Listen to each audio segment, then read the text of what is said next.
Actually, we're just trying to teach our daughter about your country. And as I'm saying that, I'm hoping you're from Vietnam. I was born there. Oh, it's a beautiful country. My family still lives there. I hate Vietnam.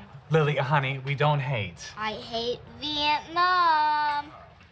Alright, starting off the meta-analysis with our 2-cost rerolls. So first one to talk about is going to be TF. TF is probably the most standard slash go-to reroll board, I think, out of the current meta. Out of everything that is really meta, or reroll... What the fuck am I saying? Basically, what I'm trying to say is this. Out of any reroll line, like, TF is going to be, like, the most consistent one that you're going to find. So if you need to play 2-cost reroll and you're like, I'm not going to be able to play standard this game because I'm too poor, then TF is probably going to be something that you can really consider. Itemization hasn't really changed too much across the line. It's very much the same stuff. But nowadays, you do see a lot of people playing 5 Syndicate on level 7 instead of level 8. You just drop the Gragas or the Ross, depending on who your main tank is, either Braum or Darius. So you have to flex a tiny bit.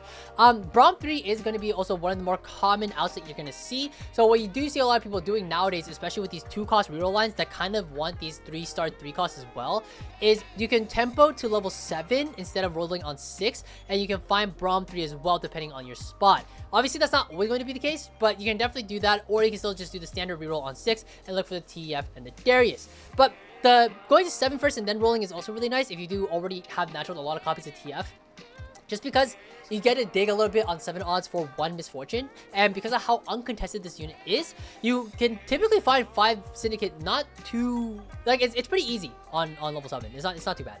Itemization, again, not much has changed. Ginsu's Gunblade on TF is still standard, but the +1 can be a second Ginsu's, but it can also be Archangels, it could be JG. There's a bunch of stuff that can work around it. Obviously, Gamblers is going to be one of the better ones, but obviously it's an artifact. But Gambler's TF is one of the best items that you can put on this guy, because he just farms so much money. So it's very, very nice. Innovating Locket still deserves a highlight as well. If you find this artifact, I think you can lean this line significantly more, just because it's such an insane item on Darius with things like double gargoyles on Darius. So really great line, and again, very simple, very straightforward. But that is gonna do TF. Not too much to really talk about. Oh, sorry. There is a little bit more to talk about. Boom TF. I feel like it was important to mention this one as well. This is like the sort of the new kid on the street for Syndicate, or sorry, 5 Syndicate, 4 Boombot. I'm not the biggest fan of this line, but it does exist if you want to play something a little spicier. Maybe you're finding a lot of Skarners and TFs, and you have like the Boombot +1, then sure, why not? Go for it. I do think in general though, if you do find a Boombot +1, typically just playing Bruisers into Urgot is probably like your best way to cap out. But if you do have a lot of like TF copies and you have a lot of like items, and again you have like the emblem, like okay, fine, maybe consider this line. The way that it caps out super high though, and it can actually win out a lot of lobbies, is when you find Garen. And when you have Garen in, what you do is you farm a lot of Boombot mods, and then now you have this Boombot mod on TF, and he's applying Boombot to literally everybody. So that's when it starts to get really crazy, and you get a Boombot basically like your whole board. So like Braum, for example, gets Boombot, Darius gets Boombot, etc. Early game, you can put the Boombot emblem onto TF, but realistically speaking, you do want this guy to hold 3 whole items, rather than having 2 items plus the Boombot emblem, because the emblem itself is not that good. You typically want to have it as like a pseudo item, if you will. You shouldn't think of it as like an actual 3rd item. So that's kind of how it goes. You end up putting Boombot on whoever. If you have 2 item Darius, put it here. If you have 3 item Darius, 3 item Braum, then put it on whoever, does not matter, but you gotta put it somewhere. So that's usually how the line works. Same itemization as before, nothing too crazy, but that is boom TF. Next one to talk about is Vayne reroll. I think this line used to be like the highlight of last patch, and this patch currently, it's not nearly as dominant as it used to be. The problem with this line is that I think right now, during stage 3, you'll really start to feel the difference of like how much weaker this line has become.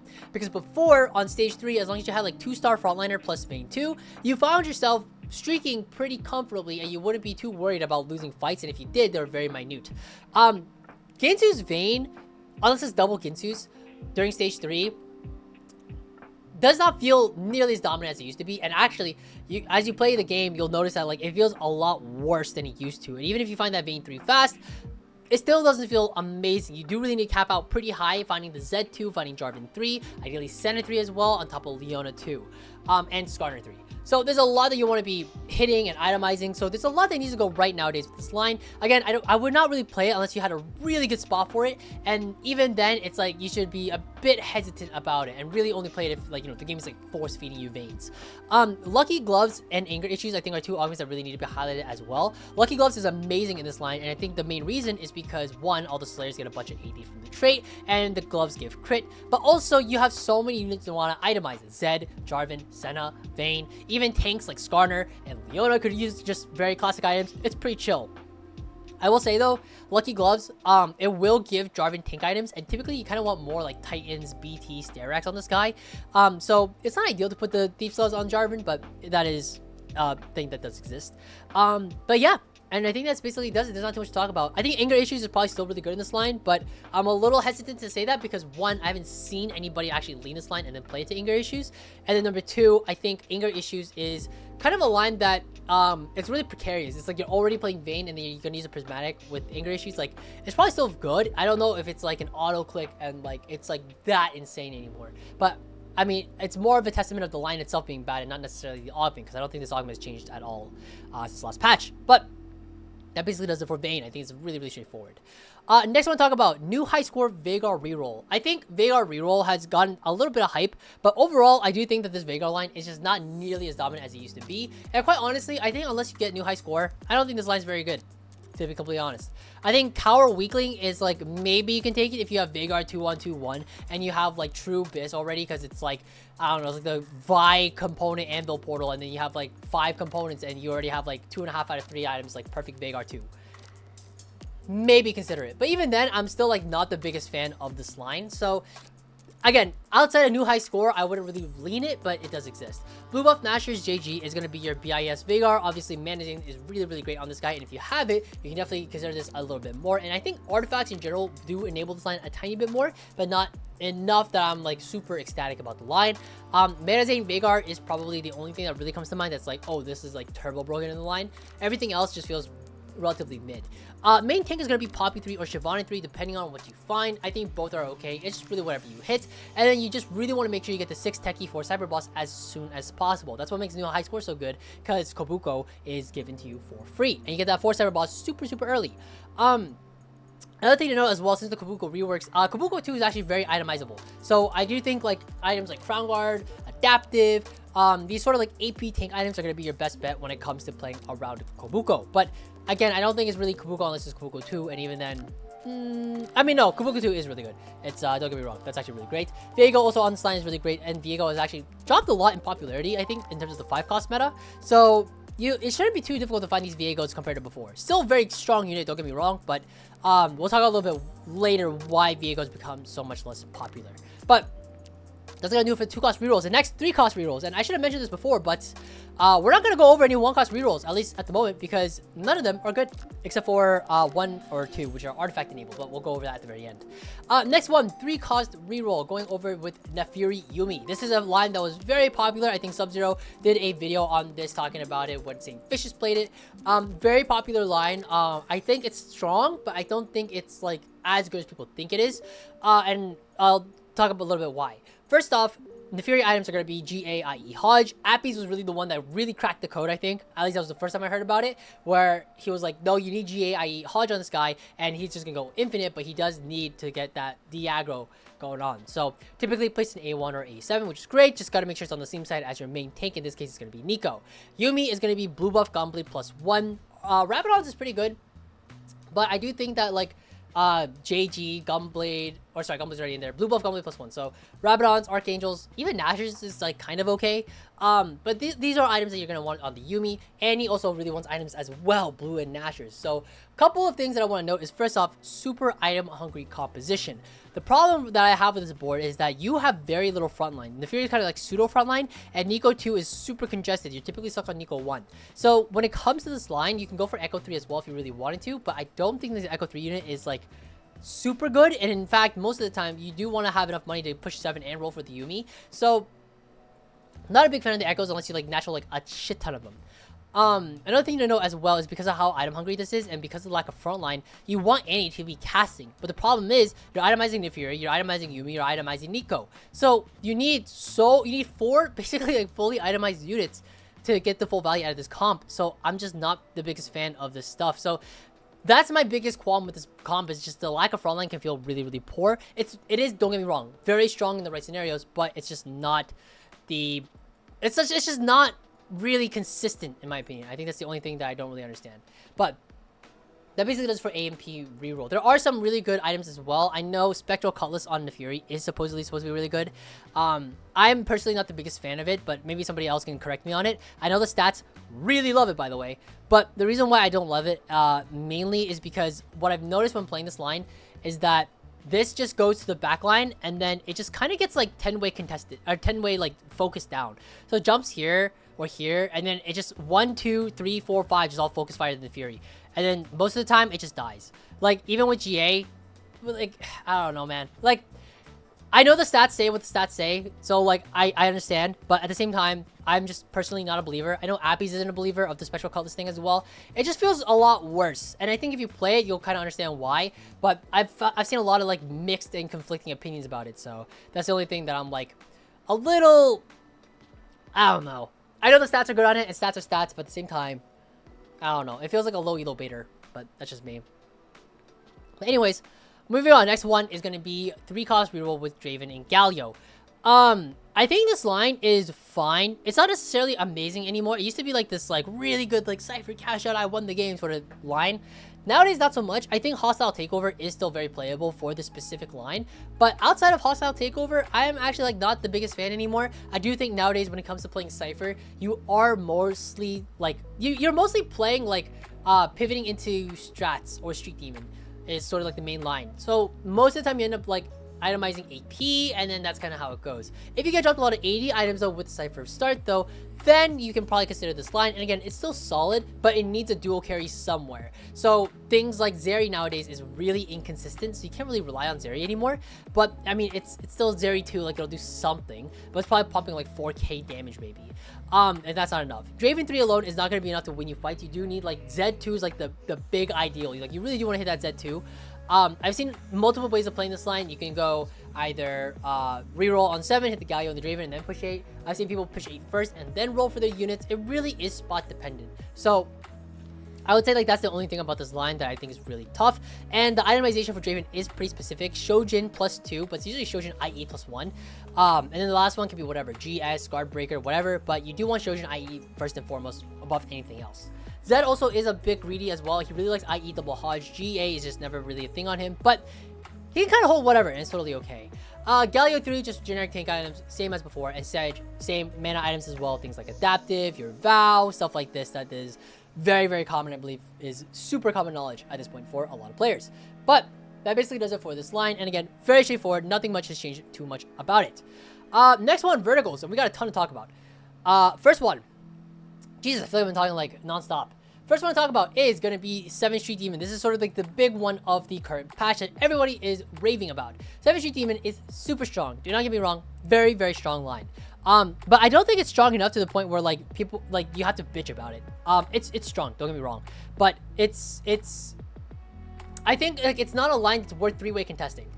You know what I mean? There have been multiple times where like I've seen this line and like I might have a good spot for it, but then I scout the lobby and I see like 3 other people are contesting this line. This line is not good enough that you can 4-way, 3-way contest it and still expect to come out unscathed.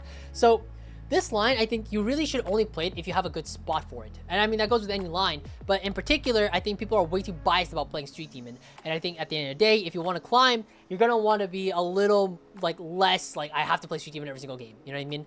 Itemization wise, it's pretty straightforward. Shojin, JG, Guard Breaker is going to be the main thing for Brand. That's probably the main build you've seen like everybody running. Spear of Hervana has been really, really popular as a rating item on Brand as well. I think it's the most popular one I've seen overall. Samira as well, itemization wise, Deathblade IE, Guard Breaker. Can hold Last Whisper, but she has Innate Thunder, so it's not the best. But it's a very straightforward line. You do really want to find that Samira, though. It does become a bit of a Samira lobby with so many people playing Samira now on their endgame boards. Things like Yuumi Reroll, things like Vertical Street Demon. So it can be a little bit difficult to find that Samira, but you really do need it to try to cap out. Another thing to note as well, you might notice, is that Ziggs and Viego Kubuko are up here at the top. These are the units that you can flex into the line.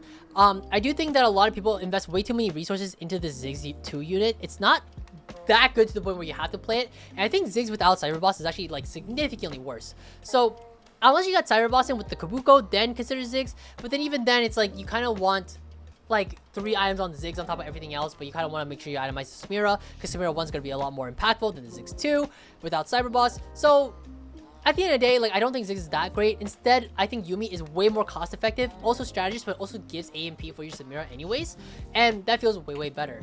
At the end of the day though, if you do find that Kabuko 2, then Ziggs becomes a lot more ideal and a little more appealing, just because you do get that cyber bonus onto Kabuko, and you can actually 3-item 2-star Kabuko and actually puts in quite a bit of work.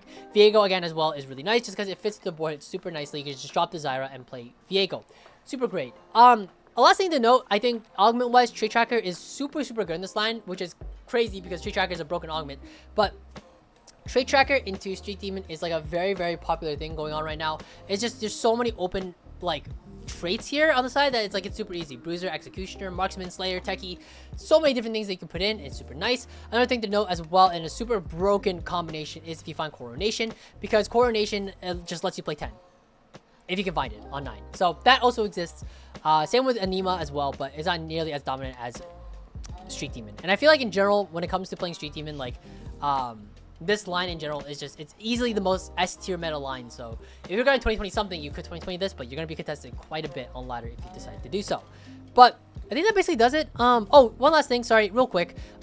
Positioning wise, this comp is a little more nuanced when it comes to positioning. You do kind of want the Samira to be either middle, or you can do opposite side because sometimes the hexes are like that. But typically when it comes to this line though, you kind of want the Samira to like brand cast and then Samira cleans. It's sort of like the idea. So you kind of want the Samira to be focusing on like sort of like the same units that Brand is. So Brand's on the left side, it ults this way, and then the cum drops or whatever. I think Disco called them cum drops, but they get like splatter everywhere. And then Samira just goes in here and cleans everything up. So that's kind of like the way the comp works. You can put it opposite side again because of the hexes, and that's okay. But sometimes Samira can actually like kind of whip for ult sometimes in niche case scenarios. So that is kind of not ideal. Again, you're gonna have to play it by ear, but generally speaking, if you can, you do want them kind of next to each other if possible.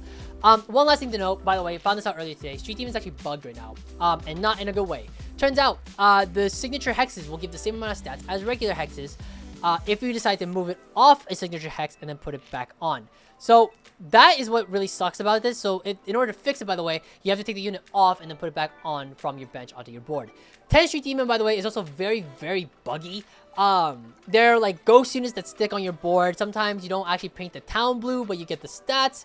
There's a lot that is weird about 10 Street Demon. So yes, you will win the game, but don't be surprised if things are bugging out and shit's just not looking all right. But that's kind of the lowdown right now. But I think that's everything I want to talk about with Street Demon, at least in the vertical. Next one, Anima Squad. Playable, good from a strong opener, like a strong Anima opener, but you would never pivot into the line, right?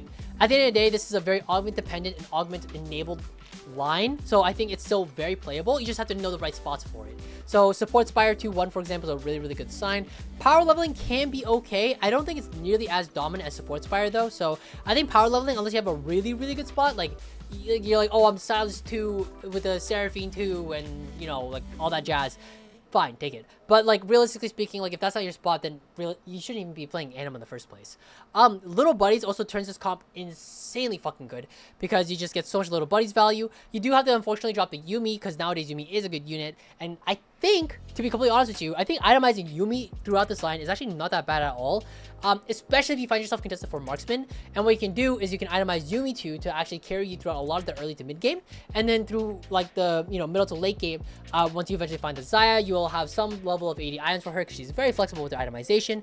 And then if you find Little Buddies, you're gonna have to eventually drop Yuumi, move items onto Aurora, maybe put on the Seraphine, and play the Vayne for the extra Little Buddies value. But other than that, line has not changed too much. Warmogs and Leona is still probably BIS. Other items like Gargoyles, Evan Shroud, these are okay as well. But Viego is going to go on your board eventually on 9. If, you know, play Jhin for the Dynamo, it's the same old shit. Yeah, it's basically it. Pretty simple. One last thing to note, weapons-wise, I think people figured out that Bladerang is the best one scaling-wise. So I do think that in the early game, if you are not, like, hard tempoing, you can take Bladerang later.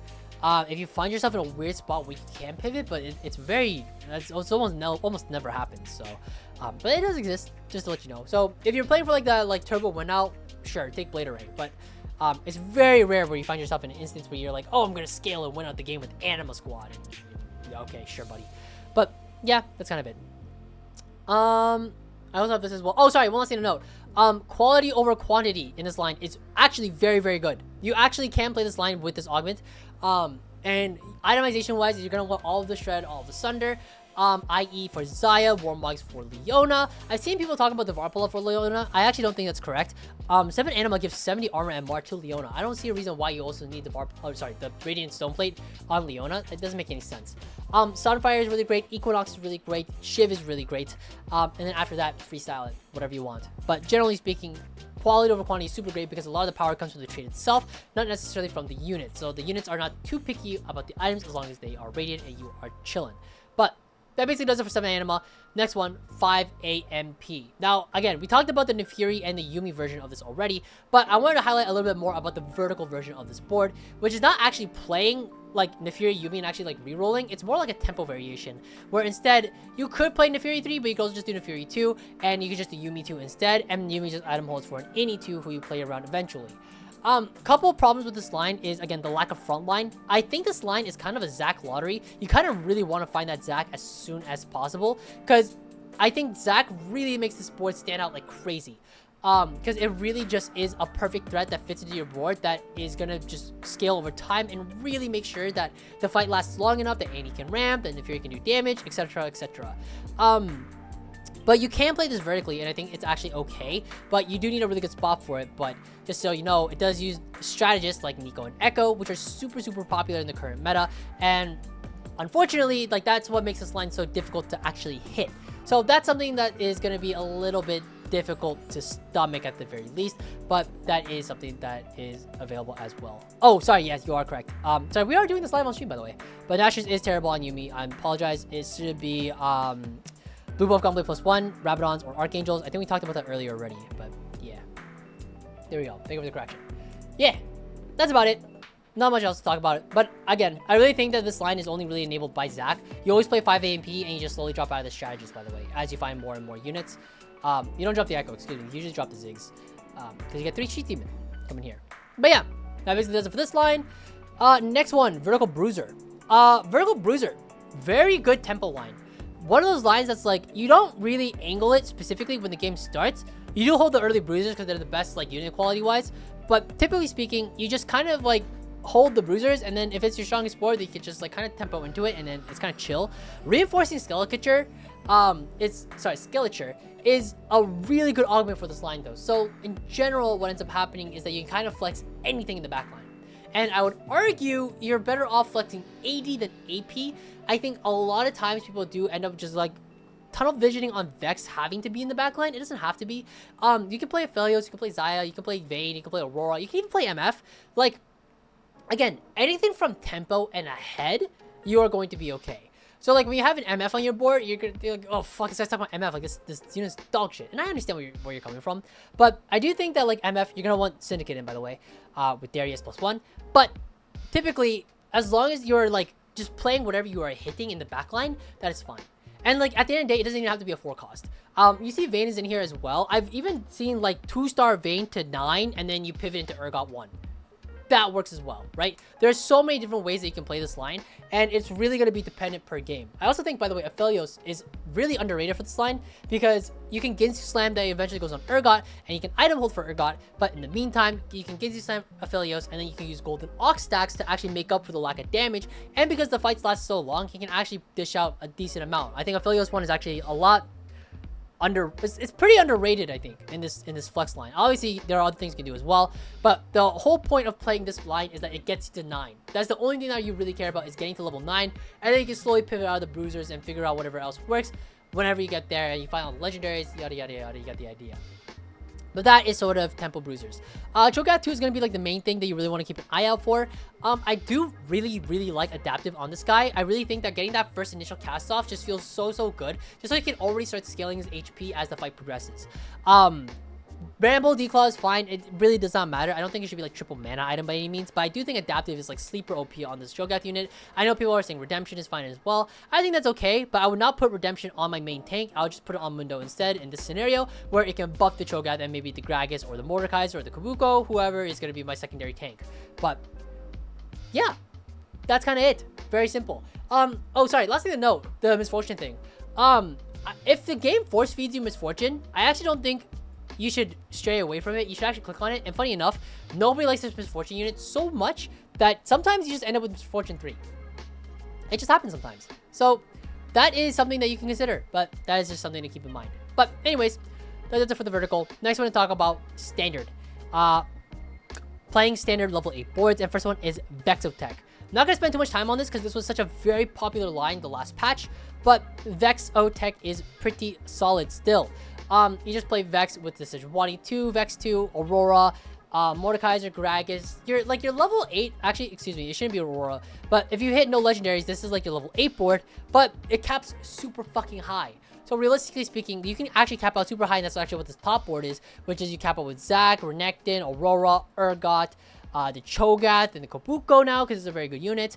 And this board is super fucking strong. So if you are playing like a loose streak or a Cypher board, and then you're like, I don't know what to pivot into, Vex is a really, really solid option when it comes to these lines because it is super solid, but it does require you to find that Vex 2 and that Sejuani 2. So if you do play the line, just hopefully you are not contested because, you know, if you're stuck on Vex 1, you're going to be pretty sad for a while. But anyways, the cap is super high and utilizes so many legendaries that it's very easy to cap out super, super, super crazy and have a good time with it. But that is Vexotech. Blue buff Gunblade Guardbreaker is going to be the best itemization for this unit. It can be pretty flexible in terms of blue buff Gunblade +1. Can be Rabadons, can be JG. I've seen a lot of different things. But Guardbreaker is going to be your number 1 by far. Hyperfangs, Exotech items in general, like Chassis is really, really good for that extra frontline for the Mordekaiser. Hyperfangs is good for Varus just because he can just utilize it, and if you don't hit the Aurora, then Varus holds all of your Aurora items. Things like your Morella, your Archangels, Adaptive Helm sometimes, you know, things like these. It can even hold shift if you really need it. I think Varus actually really likes Nashers, by the way, which is kind of weird, but it does seem to work pretty well. But also, I'm speaking from tempo slamming all the time, so I might not be fully correct on that one. But anyways, I think that basically does it for Vexotech. Again, not too much to cover here because this is such a very popular line. There's not much to really consider. Next one, for Vanguard for Marksman. This is sort of came back on the radar. This is like the 4 Warden 4 Sniper of this set. If you remember back in like set, I think that was set 11 with Porcelain.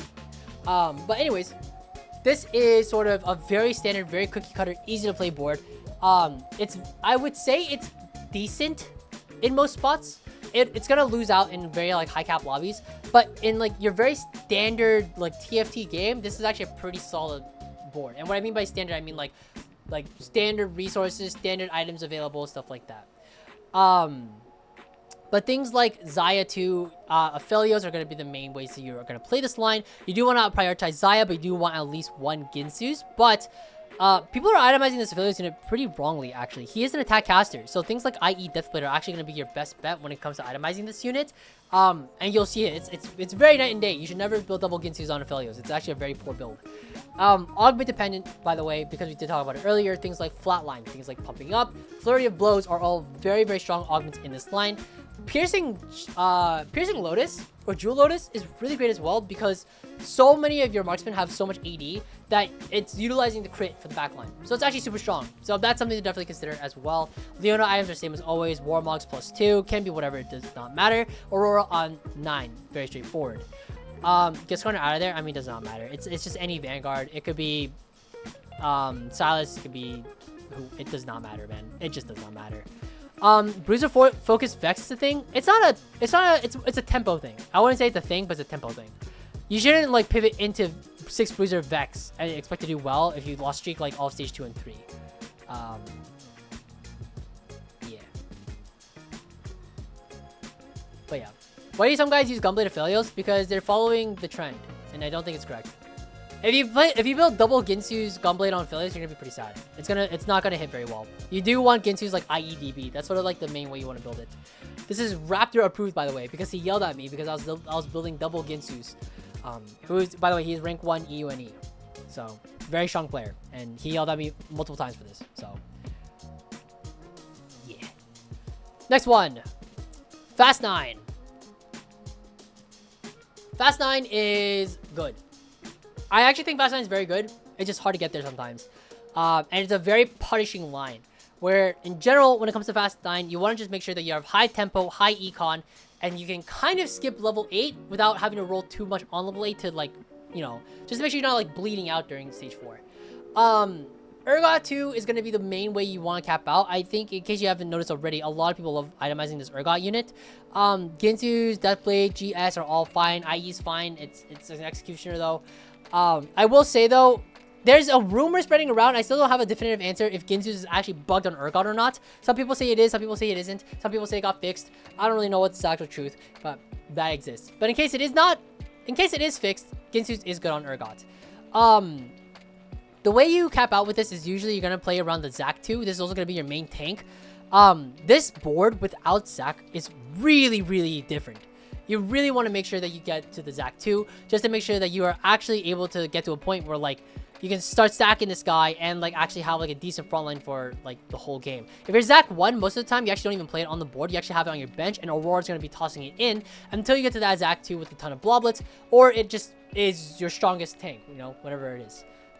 But that is sort of the way it goes. Typically speaking as well, if you want to stabilize on your 2-star 4-cost tanks, Sejuani 2 or Cho'Gath 2 are going to be your main bets. I would say Cho'Gath 2 is slightly better than Sejuani 2, but you don't really want to take first aggro. It's a little weird, because if it takes first aggro, it can sometimes die before it can scale too hard, and then that becomes a problem. So that is kind of where we're at with this board. Is Zac 2 with no stacks worth putting in? No. Probably not. I would say, like, I'd have to see it.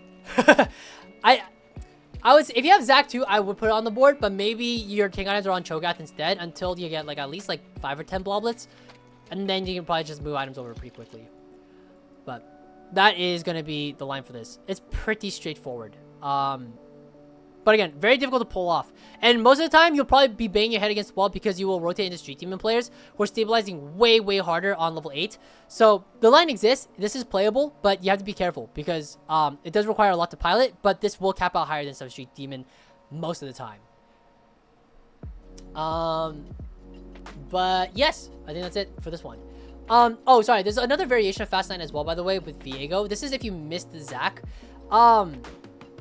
I am not a fan of this one, to be completely honest. Like, even if you're Zac 1, I wouldn't even try to lean this. But this does exist and is a good transition state for, like, Fast 9. I've also seen some people play, like, 4 Boombot as well as, like, a transition state for Fast 9.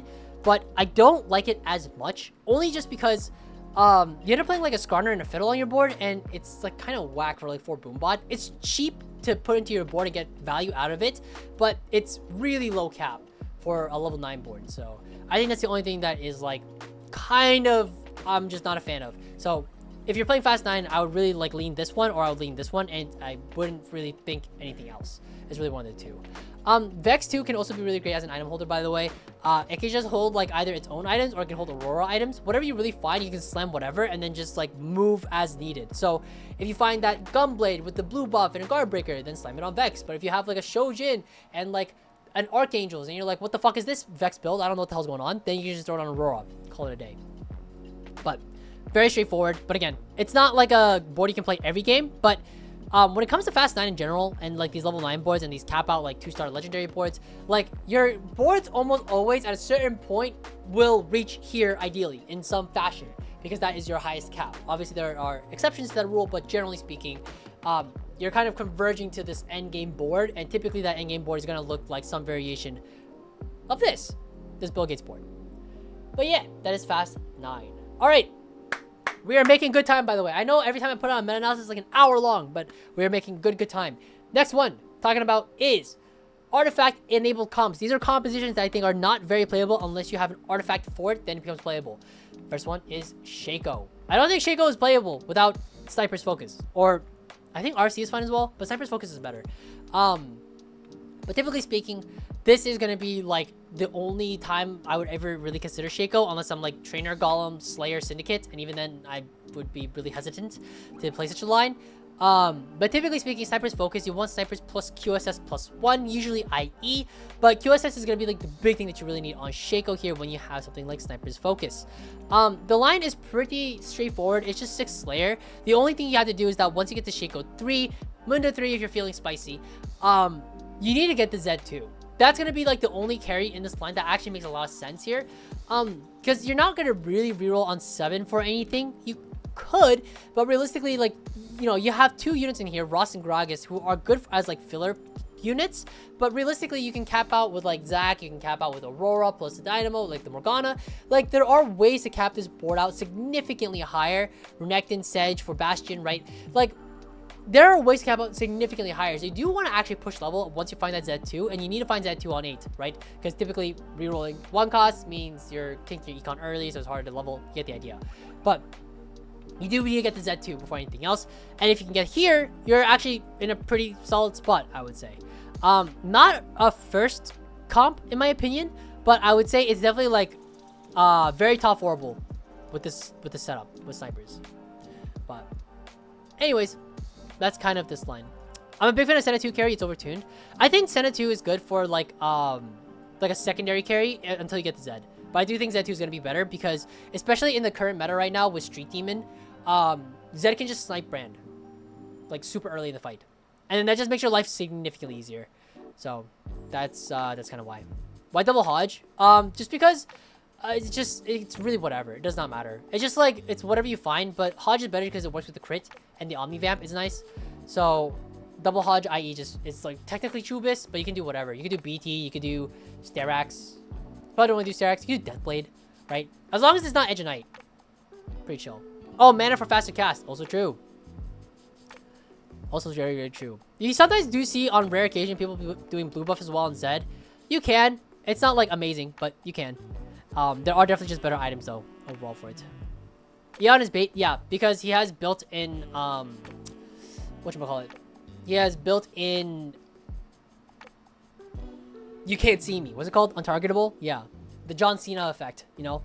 He just he casts and then he's untargetable. So aggro drop. Thank you. Thank you very much. That's the word I was looking for. Yeah. Anyways, that's gonna do it for Shaco. Next one. 6 Bruiser. Morgana reroll. Only playable with Blighting Jewel. If you don't get Blighting Jewel on 2-1, don't even think about playing this line. It's not good without Blighting Jewel. Also, weirdly enough, if you can get the Blighting Jewel Bruiser Crest Morgana, then you have kind of won the game.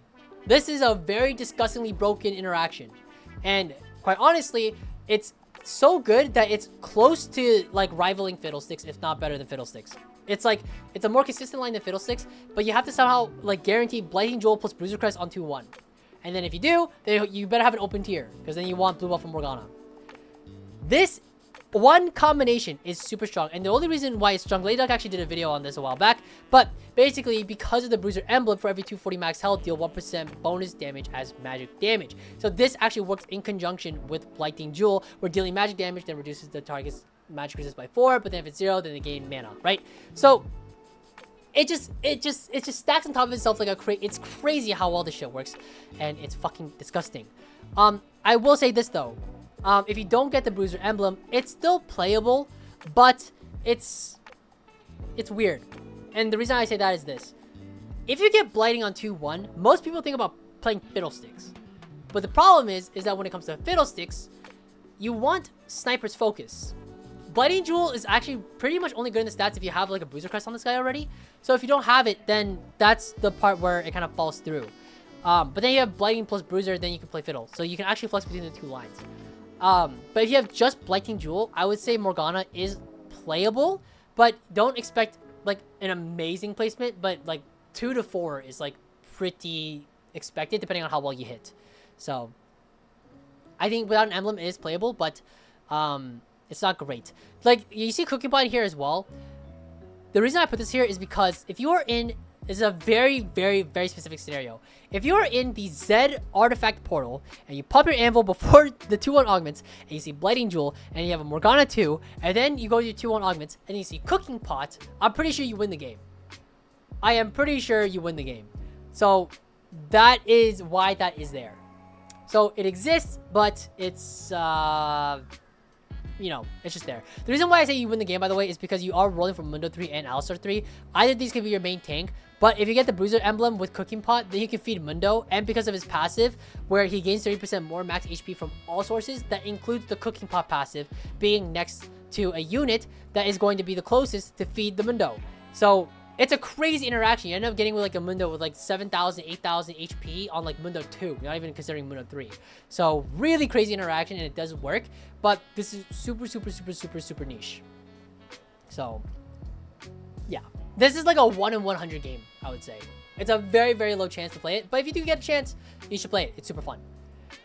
Moving on, LeBlanc. LeBlanc reroll with Mana Zane. The line is fine.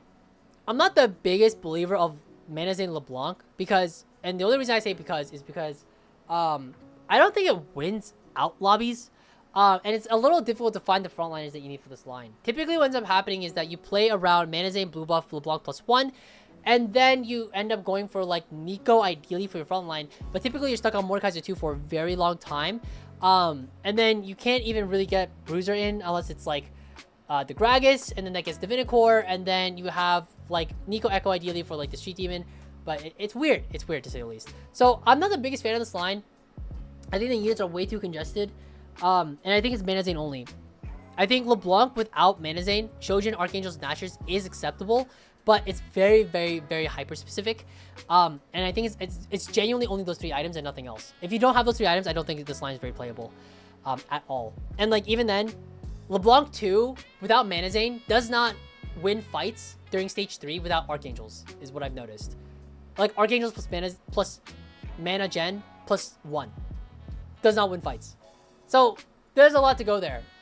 You can play Cypher into it as well, that does exist, but you have to get that Mana Zane early to know that like, yes, I can play LeBlanc in this current spot. So that is available as well. You can go for Echo 3 as well, but I will say Echo 3 is worse than Nico 2, I think. And even then, I think Mordekaiser 2 is better than Echo 2. So until you're Echo 3, then you wouldn't move items anyways in the first place. So, meh.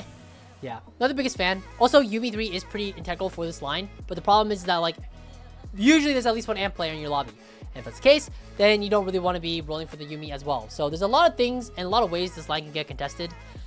So, not the biggest fan, but it does exist. Next one, Fiddlesticks.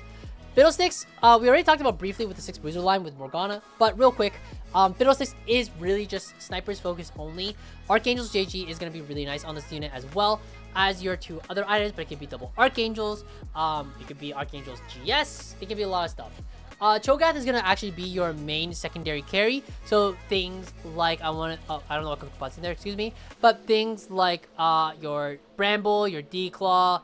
Again, I think Adaptive is super good on this unit. It just lets him cast significantly more, and it feels way better. So something like this is probably going to be like your main go-to, if you will.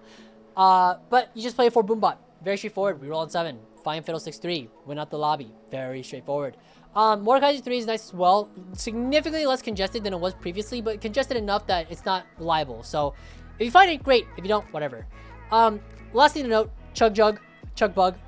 You can take it if you have items for the Gragas if you're already playing into Fiddlesticks. I think it's pretty niche, but if you already have the snipers on Fiddlesticks anyways from an artifact anvil, then you're going to have some leftover items. And if those are Gragas looking items and you hit this on 3-2, sure, I don't see why not. I wouldn't take Chugbug on 2-1 though. I would take it on 3-2 only, and only if I already had items for Gragas that look playable, plus I got a Gragas 2 straight out the gate. And I already have Fiddlesticks items figured out. Only way I'd ever touch this line. With Chugbug, but it's playable.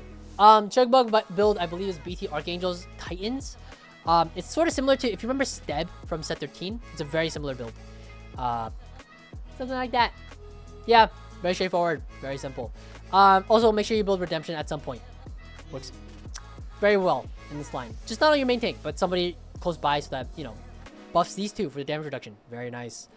Last one here is Rengar that we're going to talk about. Rengar is still in fact playable, but you do need a good artifact for the line. Things like your Silvermere, things like your Prowler's Claw. Mogul's Bell is in there for some reason. That's definitely incorrect. But without those artifacts, I don't think this line is like super playable. again, units are super contested. Street Demon units in general are going to be super, super popular these days. So, realistically speaking, like, I don't even know if I would angle this unless I had, like, 3 Street Demon on 2-1. Plus, one of those is a Jinx, and one of those is a Rengar. And I got an Artifact, and it was, like, an Artifact for Rengar, and I had, like, a BT Slam. Okay, fine. In that case, like, sure. Play Rengar. But realistically speaking, like, the line is very congested. And in terms of actual augments that are good in this line, I will really want to point out Rigged Shop. This is, like, easily, like, the best augment that you can get in the line by far. Because it lets you hit so much. Vex is also a very popular unit as well. So if you can't get to the Vex, Varus will also just hold the items for him instead. And sometimes, especially with Rigged Shop, what you can end up doing is you can actually play into Trifecta, which is super great because this is the Trifecta variation. So you can itemize Varus, Rengar, and Jinx, and you can have a good time. But, yeah. How long was this? I have no idea how long this was. But, I hope this was helpful. I hope this was great. If you have any questions, let me know. But I think that's going to do it. This will be on YouTube. If you want to go check it out over on YouTube. Or if you want to, like, go back and, like, whatever. But, yeah.